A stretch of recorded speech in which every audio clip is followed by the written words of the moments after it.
I pipe the final buttercream rosette onto Grandpa Walter's birthday cake, my fingers cramping from 4 days of precision work. The sugar-free dark chocolate frosting gleams under the kitchen lights, each decoration placed with surgical care for a man who never notices these details. The cake stand rotates one last time as I step back to survey my work-perfectly level layers, meticulously smooth sides, handcrafted fondant decorations that took me 3 attempts to get right. "Perfect," Mom whispers from behind me. She squeezes my shoulder, careful not to jostle my piping bag. "Your grandfather will love it." I nod, not trusting my voice. Sleep has been a luxury this week, 4:30 a.m. wake-ups to prep before school, afternoons spent chopping and measuring, evenings dedicated to decoration. The dining room stands ready for 21 people, my handwritten place cards marking each seat. I've memorized every dietary restriction. Sugar-free for Grandpa, gluten-free for Aunt Mary, dairy-free for Cousin Peter. "You've outdone yourself, Tess," Mom says, gesturing toward the carefully folded origami napkins and custom-printed menus. "I've never seen the house look this beautiful." The wall clock reads 4:12, 2 hours until everyone arrives, just enough time to shower and change before putting the finishing touches on the appetizers. Mom's phone rings. I wipe my hands on my apron, watching her face transform as she answers. Her smile falters, lips parting slightly, eyes widening. "You're where?" She presses the phone tighter against her ear. "I don't understand, Craig. We've been planning this for weeks." My hands freeze on the piping bag. Uncle Craig's name never signals anything good.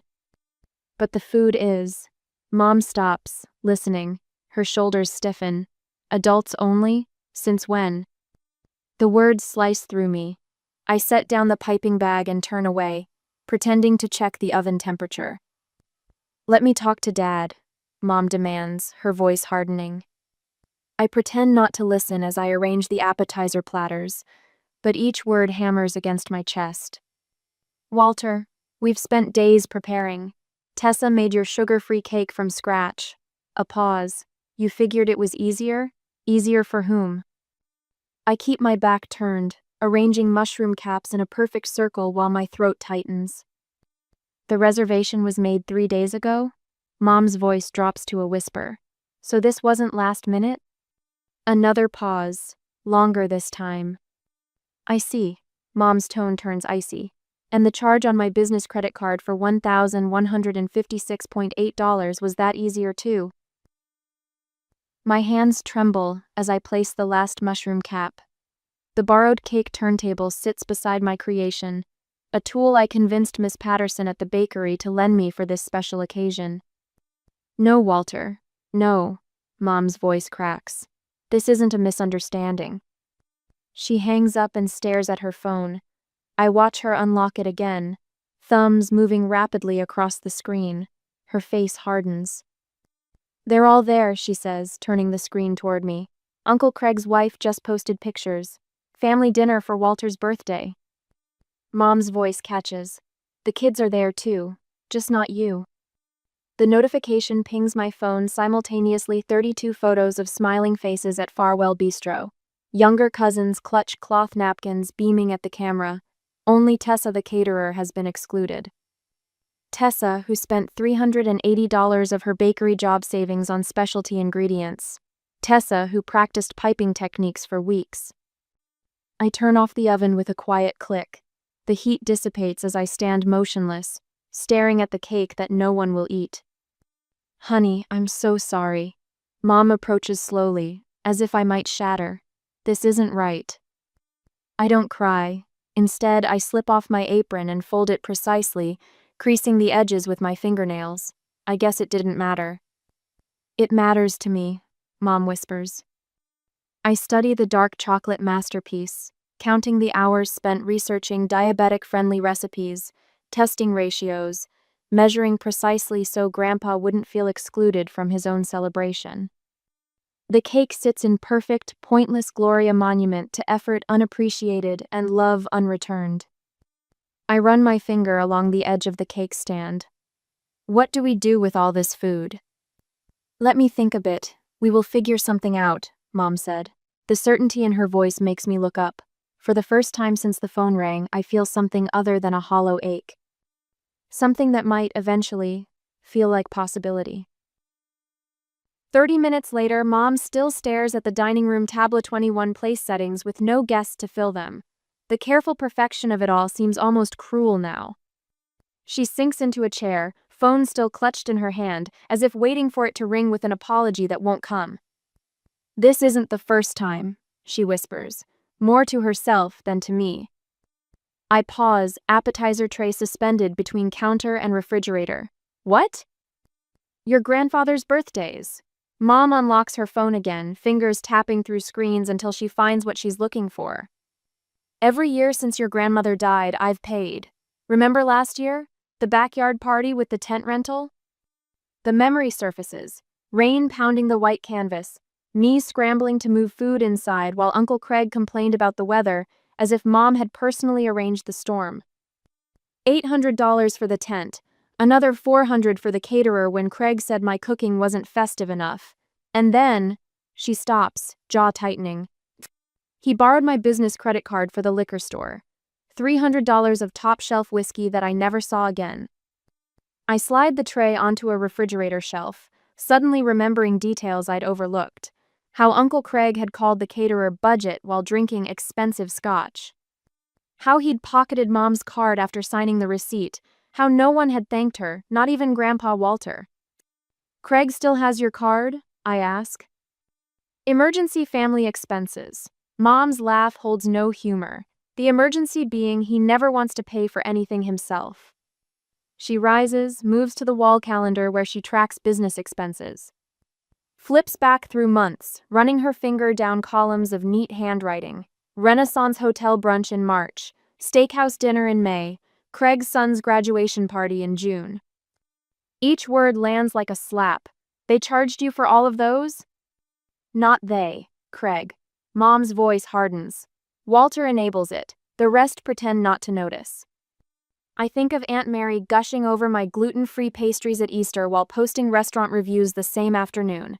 Cousin Peter complimenting my dairy-free chocolate mousse while never offering to help clean up. The pattern stretches back years Mom and I provide while others consume without acknowledgement. Mom's phone pings again. She glances down, her expression turning to stone. "What now?" I ask. She turns the screen toward me. Craig's wife's newest post. A close-up of chocolate lava cake at Farwell Bistro. Caption: "Much better than a home-cooked meal." The betrayal crystallizes, sharp-edged and undeniable.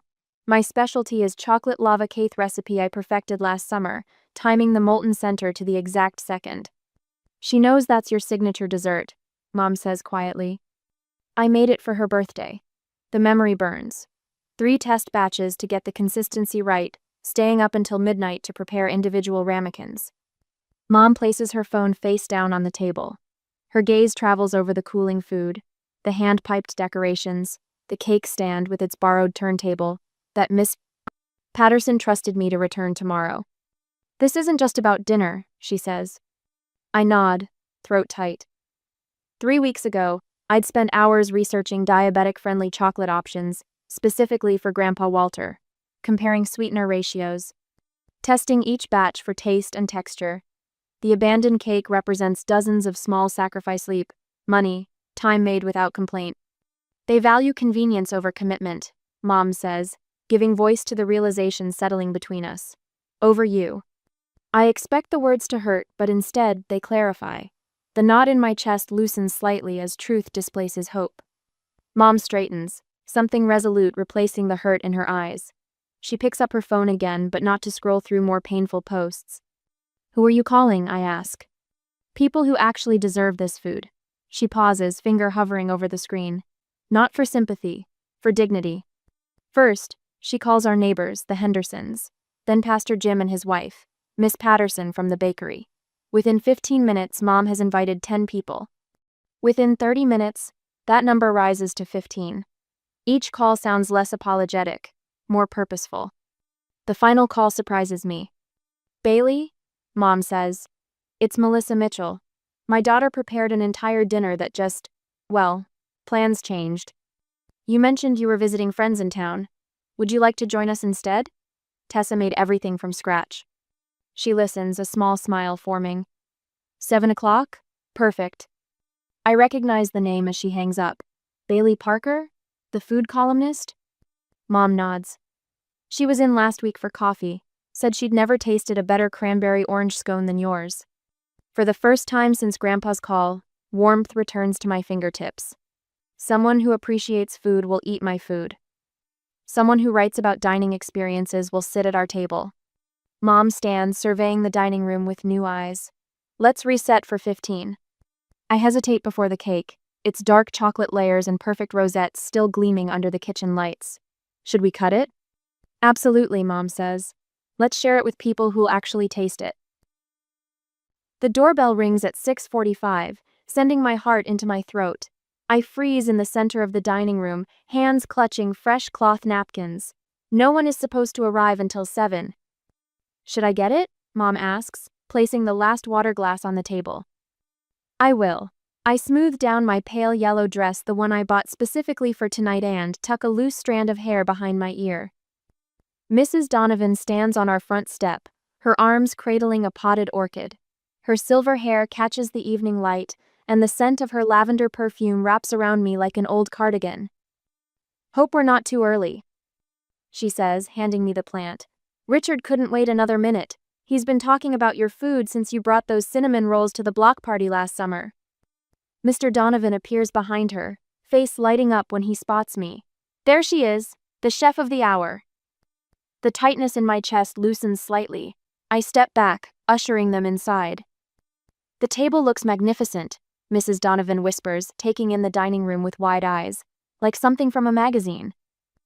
I glance at the carefully arranged settings, the crystal glasses reflecting the soft light from the candles. It does look beautiful. A pang shoots through me as I think of Grandpa Walter seeing the Farwell Bistro instead of this, his loss. The oven timer beeps from the kitchen. My pulse quickens. Excuse me, I murmur, hurrying back to check on the roasted thyme chicken. The kitchen door swings open before I reach it. Mom backs through, balancing a tray of appetizers, her face flushed with concentration. They're already complimenting the table, I tell her. She nods, a small smile playing on her lips. Because it's worth complimenting. The doorbell rings again, and again, and again. Within 20 minutes, our dining room buzzes with conversation. Miss Patterson from the bakery chats with Mr. Abernathy from church about sourdough starters. The Donovans laugh with Mom's book club friends. 2 couples I've never met, friends of the neighbors, admire the hand-lettered place cards. I hover near the kitchen entrance, watching this collection of near strangers fill the space meant for family. They seem genuinely happy to be here. Need a hand? A woman with a silver streak in her dark hair approaches, extending her hand. I'm Bailey Parker, friends with the Martins. I shake her hand, noticing the camera hanging around her neck. Tessa Mitchell. The chef herself. Her eyes crinkle at the corners. Mind if I take a few photos? The presentation is stunning. Photos? Food columnist, she explains, tapping her camera. Local paper, a couple of magazines, old habitee document good food wherever I find it. My mouth goes dry. This is just home cooking. Bailey shakes her head, looking pointedly at the perfectly arranged canopies. Honey, there's nothing just about what you've done here. The oven timer beeps again. I excuse myself, grateful for the escape. In the kitchen, I stand before the closed oven, hesitating. What if they don't like it? What if I've misunderstood what makes food special? What if my family was right to choose a restaurant instead? Mom appears beside me, reading my thoughts. These people actually want to be here, Tess. I nod, squaring my shoulders. The oven door opens, releasing a cloud of rosemary-scented steam. The chicken skin glistens golden brown, exactly as I'd planned. When I carry the platter to the table, conversation stops. 15 pairs of eyes focus on the centerpiece of my 4-day cooking marathon. Good Lord, Mr. Abernathy whispers. Bailey lifts her camera, the shutter clicking rapidly. Did you really make this yourself? One of the neighbor's friends asks. I nod, fighting the urge to apologize or minimize. The rosemary is from our garden. Miss Patterson, who has watched me frost hundreds of cupcakes at the bakery, beams with unmistakable pride. Tessa has the steadiest hands I've ever seen in someone her age. The first slice reveals perfectly cooked meat, juice pooling on the warm plate. I serve each guest with careful precision, the way I imagined serving Grandpa Walter and Uncle Craig just hours ago. Mom catches my eye across the table and mouths a single word: beautiful. Bailey photographs each plate before taking her first bite. When she does, her eyes close briefly. The thyme butter under the skin, she murmurs. Genius. The room fills with appreciative murmurs. Not polite, obligatory compliments, but genuine sounds of pleasure. Mrs. Donovan closes her eyes with each bite. Mr. Martin asks what's in the sauce. Even quiet Mr. Abernathy, who rarely comments on anything, requests the recipe for his wife. For the first time since Mom's phone rang this afternoon, I smile. A real smile that starts somewhere deep and works its way outward.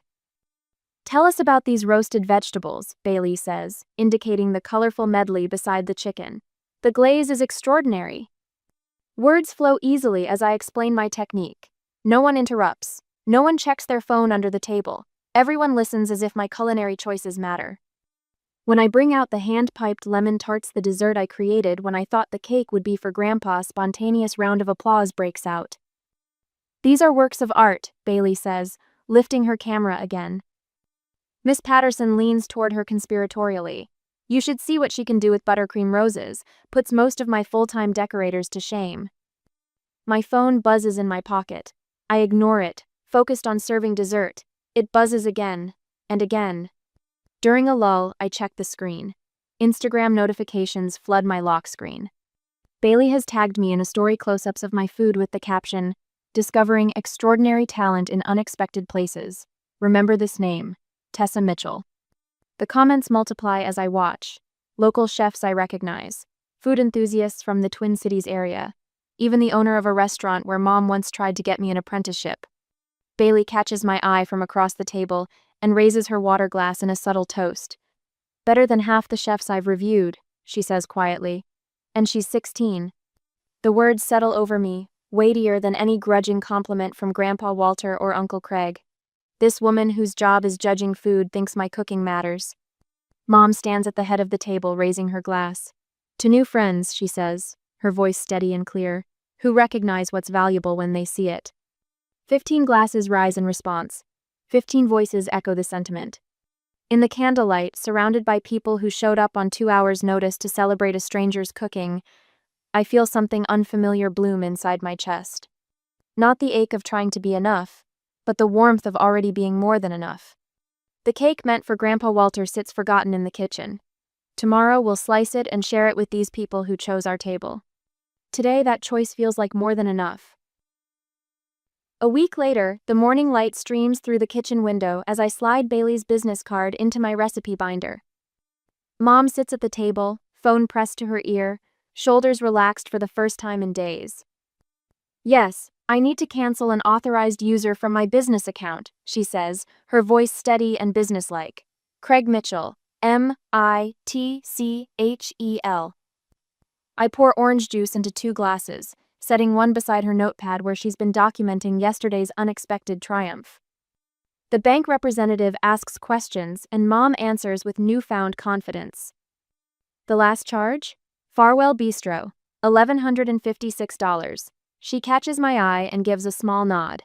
No, I did not authorize it. Yes, I'd like to dispute the charge. I butter toast, listening to the quiet power in her voice. No tears, no apologies, just facts delivered with calm certainty. How long will that take? Perfect. And you'll be sending a new card? Wonderful. She taps her pen against the notepad. No, I don't need to add any new authorized users. Just me. Her phone buzzes with a text as she hangs up.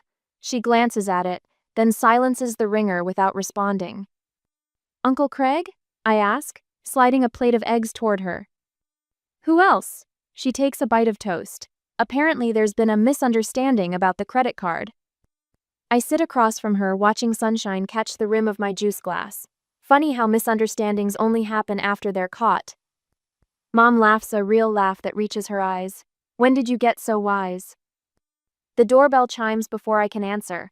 Mom raises an eyebrow at me, but I shake my head. We're not expecting anyone.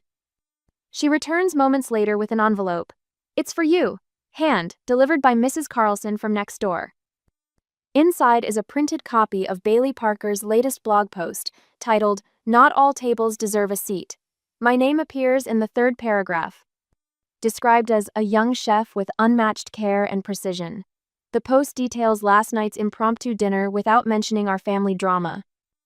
Instead, Bailey focuses on the technical skill behind each dish, the thoughtful pairing of flavors, the professional-level presentation. She calls you a rising culinary star hiding in plain sight. Mom reads over my shoulder, her voice catching. My phone buzzes with notifications. Bailey has tagged me in posts across 3 platforms, each featuring professional-quality photos of last night's food.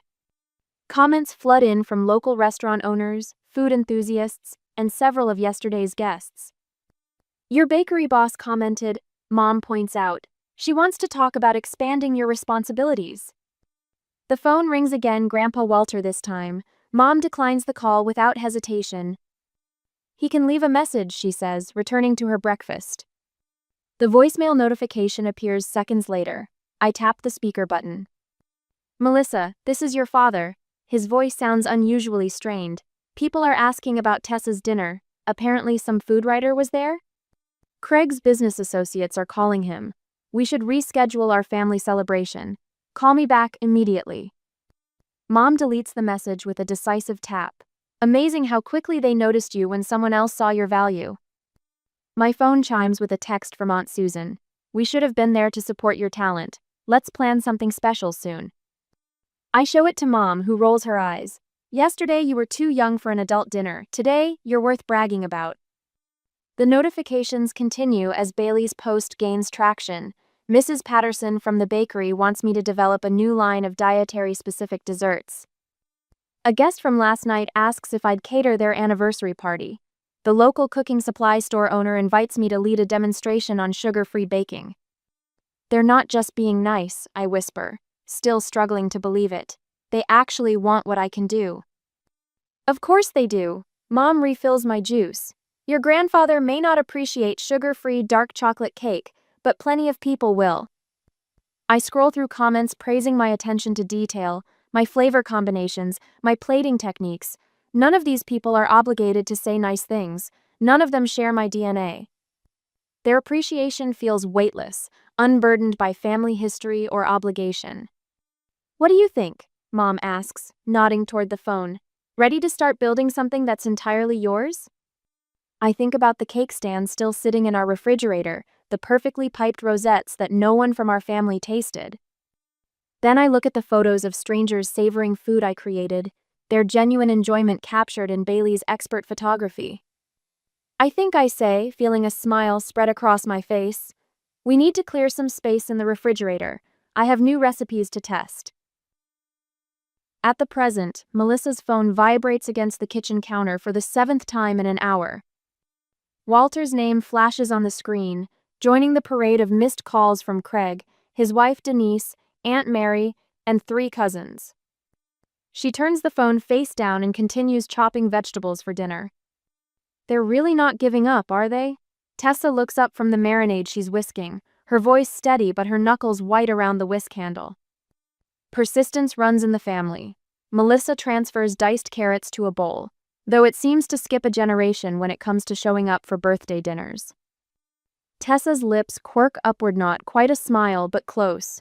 3 weeks have passed since the birthday dinner fiasco. 3 weeks since Bailey Parker's blog post turned Tessa's private disappointment into a public triumph. 3 weeks of the family scrambling to rewrite history. The landline rings, making them both jump. Few people have that number anymore. Hello? Melissa answers, wedging the receiver between ear and shoulder. Missy, you've got to be reasonable about this. Craig's voice booms through the line. Dad's blood pressure is through the roof. He says you're breaking his heart. Melissa catches Tessa's eye and puts the call on speaker. How fascinating that his heart only breaks when he faces consequences. She sprinkles salt over the cutting board. Not when he stands up for his granddaughter after she spent 4 days cooking for him. It was a misunderstanding. Craig's voice shifts to the reasonable tone he uses with difficult clients. These things happen in families. We forgive each other. Do we? Because I remember driving 3 hours to bring Dad his favorite soup when he had bronchitis last winter. No misunderstanding there. You're being vindictive. And you're calling from the new phone you bought with my business credit card. Melissa checks the time. Right after charging lunch at Bellini's. Interesting choice for someone worried about Dad's blood pressure. The silence stretches before Craig sputters. That show did you. The card company calls me about unusual charges now. Imagine that. After Craig hangs up, Tessa says, Aunt Denise texted me again. Says I'm being too sensitive and should think about how this affects the whole family. The whole family seemed comfortable enough at Farwell Bistro. Melissa slices a bell pepper with precise, forceful chops. Her phone vibrates with a text. Walter, please call. Doctor says stress isn't good for my heart condition. Melissa snorts. The heart condition that didn't prevent him from eating tiramisu at the restaurant. The doorbell rings. Tessa widens her eyes at Melissa. You don't think they'd just show up? But the woman on their porch isn't Craig or Walter or any of the usual suspects. It's Emma, Melissa's younger sister, clutching a bottle of wine and looking uncharacteristically nervous. Sorry I didn't call first. Emma brushes hair from her face. I figured you might not answer. Melissa hesitates, then steps aside. We're just making dinner. Emma follows them to the kitchen, placing the wine on the counter. She watches Tessa return to her marinade without greeting her. I owe you both an apology. Emma leans against the counter. I've watched them do this to you for years and I never said anything. Melissa's knife pauses mid-slice. You knew? Everyone knows. Emma stares at her hands. Craig always arranges things so you pay or cook or clean up. Walter complains when you're not there but barely acknowledges when you are. She looks up. I should have spoken up sooner. Tessa sets down her whisk. Why didn't you? Because it was easier. Emma's voice catches. As long as they were taking advantage of your mom, they weren't focusing on me. The truth hangs in the kitchen air, sharp and clarifying. Later that night, after Emma leaves with tentative plans to visit again, Melissa opens her laptop. She creates a new email addressed to the entire family, adding Craig's wife and Walter's girlfriend to the recipients list. The words come easily, now no dramatic accusations, just calm facts. She documents the credit card charges, $1,156.8 for Farwell Bistro, $214.32 for Craig's new phone, $86.79 for lunch at Bellini's. She lists the 4 consecutive 4:30 a.m. wake-ups Tessa endured to prepare food no one ate. She attaches the notification from her credit card company confirming Craig's card has been terminated. The final paragraph takes shape under her fingers. We've seen how we're valued. Please don't contact us again. Her finger hovers over send for only a moment before pressing down. The message disappears into cyberspace, and something else disappears with it, the weight of obligation she's carried for decades. The next morning, Walter's birthday invitation arrives in the mail. Exclusive dinner at Benjamin's Steakhouse, the embossed card announces. Black tie required. Melissa drops it into the recycling bin without comment. Her phone pings with a notification. One of Craig's business associates has seen Bailey's article and wants to book Tessa for a corporate event, their first professional catering gig. The fee offered would cover half a semester at culinary school. Look, she passes the phone to Tessa. They contacted you directly. Tessa reads the message, her expression shifting from surprise to cautious pride. They didn't even mention Grandpa. They don't care about Walter. Melissa squeezes her daughter's shoulder. They care about you. Tessa nods slowly, then stands straighter. I should call them back. Melissa watches her daughter walk to the kitchen, already making notes about menu options. The family's influence diminishes with each passing day, replaced by opportunities based on Tessa's talent rather than obligation. The quiet satisfaction of success without family validation settles around them like a comfortable blanket. When the phone rings again, Walter's number, Melissa doesn't even glance at the screen before declining the call.